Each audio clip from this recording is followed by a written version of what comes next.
మీకు తెలుసా? ప్రపంచంలో డయాబెటిస్ పేషెంట్లు ఎక్కువగా ఉన్న దేశాలలో భారతదేశం 2వ స్థానంలో ఉంది. ఇది చూస్తే మన దేశంలో డయాబెటిస్ రిస్క్ ఏ రేంజ్లో ఉందో మనకు అర్థమవుతుంది. సాధారణంగా మనమంతా ఫుడ్ తింటే హెల్దీగా ఉంటాము. కానీ డయాబెటిస్ పేషెంట్లు కొన్ని రకాల ఫుడ్స్ తినకపోతేనే హెల్దీగా ఉంటారు. మరి అవేంటో ఇప్పుడు తెలుసుకుందాం. డయాబెటిస్ పేషెంట్లు ముఖ్యంగా స్వీట్స్, చాక్లెట్స్, అరటి, ద్రాక్ష, మామిడి పండ్లు, డ్రై ఫ్రూట్స్ వంటి షుగర్ కంటెంట్ ఎక్కువగా ఉండే ఫుడ్స్ తినకూడదు.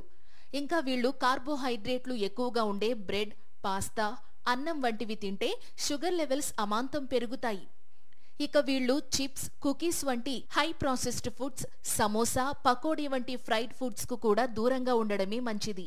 ఇంకా వీళ్ళు బంగాళదుంపలు కూడా అస్సలు తినకూడదు. ఒకవేళ మీలో ఎవరికైనా డయాబెటీస్ ఉంటే టీ, కాఫీ వంటివి తాగే అలవాటు ఉంటే వాటిలో షుగర్ కు బదులు షుగర్ ఫ్రీ టాబ్లెట్స్ వేసుకుని తాగితే బెటర్.